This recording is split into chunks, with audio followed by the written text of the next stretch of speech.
The Stalker twins, Whitaker and Adina, are now 20 months old, and their mother Shannon has high hopes for their future.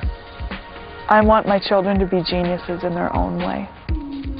In England, 3-year-old Edward Upson lives with his 9-month-old brother Justin.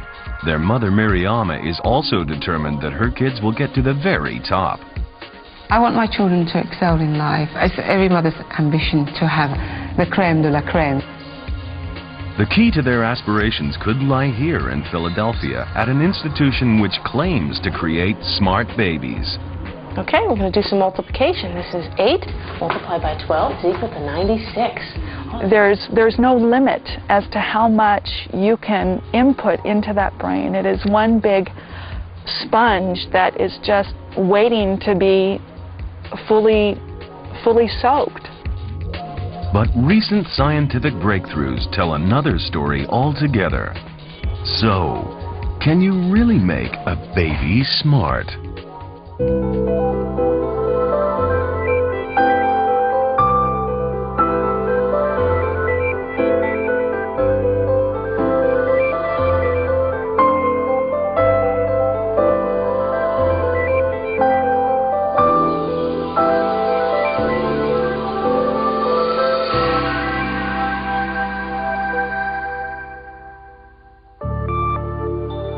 A newborn baby. In time, a complex mix of genetics and experience will give him a unique arrangement of skills and intelligence. Now he appears helpless and unaware of his surroundings. But inside his head, something extraordinary is happening. Billions of brain cells are reaching out to one another in a frenzy of electrical activity, forming neural networks at a rate which will never be matched in his later life.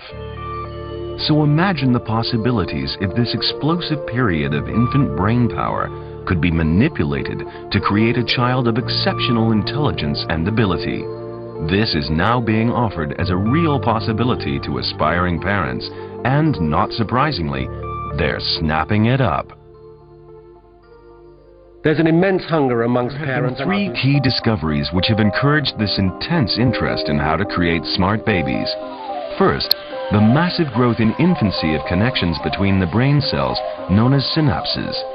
They develop at a rapid rate, but a vast number wither and die in subsequent years. So the question arises, could some of these early neural connections be saved before they perish? Second, the discovery of windows of opportunity for the development of certain skills like seeing or talking. Might there be a critical period for developing intelligence? And thirdly, the discovery that rats raised in an enriched environment actually grow bigger brains.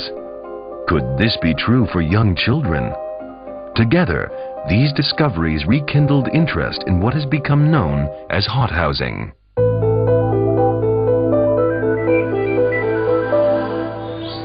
For those interested in hothousing, the most famous place to go is the Better Baby Institute in Philadelphia. Here, parents come from all over the world to learn how to enhance their children's potential, physical, mental, and musical. And they start young. We have strawberry. This says pear, peach, apple, grapes.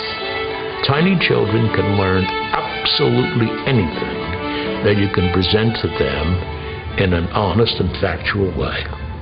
Absolutely anything. Rainbows and rose. That's a dream glow rose. Pristine rose. I am persuaded that at the instant of birth, every child born has a greater potential intelligence than Leonardo da Vinci ever used. And remember, he's my favorite genius. Shannon Stalker lives with her husband Kurt and their 20-month-old twins Whitaker and Adina on Lummi Island in Washington State. She has a particular reason to be interested in Glenn Doman's approach. My mother, I believe in 1964, read an article. I think it was the Ladies' Home Journal, and it told about this work that Mr. Doman was doing as far as teaching very young children to read. He suggested this little book which they sent me, and it's called Nose is Not Toes. always remember the start of the book for some reason, but everyone knows that nose is not toes. I was a Domanite, if you will, by the time I was 3. Glenn Doman set up the Better Babies Institute in 1977, but recent developments in brain science have made its message seem more relevant than ever.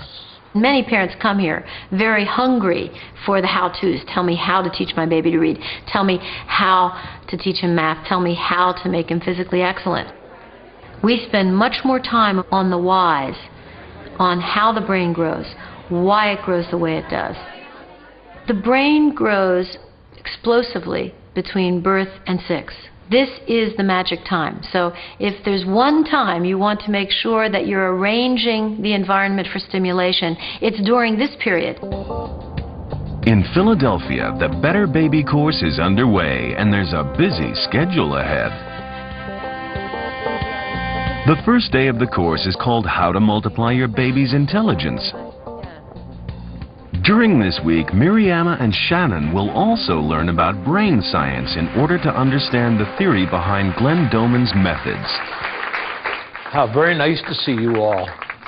Now, I think you may well find this week to be the most exciting week, from an intellectual standpoint, the most exciting week of your lives. The thousands of parents who have preceded you in this room have found it to be. The course is intensive, 10 hours a day for 6 days. On Monday, it's how to teach your baby to read. On Tuesday, how to teach your baby a foreign language. Wednesday, how to give your baby encyclopedic knowledge. Thursday, how to make your baby physically superb. And Friday, how to teach your baby math. The Institute runs 3 courses for parents each year. But on the same campus, they also run a full-time school for children up to 10 years old. Let's make x equal to 3 this time. We're going to substitute 3 for x. So we have 2x plus 3y equals 12. So we're going to It's algebra by the age of 4. 2 times 3 plus 3y equals 12. What's 2 times 3, Virginia? 2 times 3 is 6. So 6 plus 3y equals 12. 1/4 of 92 is 23. Okay. And it all begins with a unique teaching system. 1/2 of 76 is 38. Oh, he says. And 1/3 of 51 is 17. One of the amazing things that our kids taught us early on, now more than almost 30 years ago, was that tiny children can recognize quantity. Look, that's 5 multiplied by 20 is equal to 100. And as soon as we began to realize this, we began to think about, what does that mean? And we realized that we had it kind of backwards in the area of math. You and I were taught the symbol, but we didn't really understand fully the quantity behind the symbol. Which is to say, you and I know the symbol 20, but we wouldn't know 20 dots if we fell over them. If you look at this, 3 times 26 equals, does it equal 68 or 78? 78 it is. So, for example, if we show that to you and I, we will immediately say 27. But if you show this to the tiny child and give him a choice, he correctly realizes this is not 27, it's 40.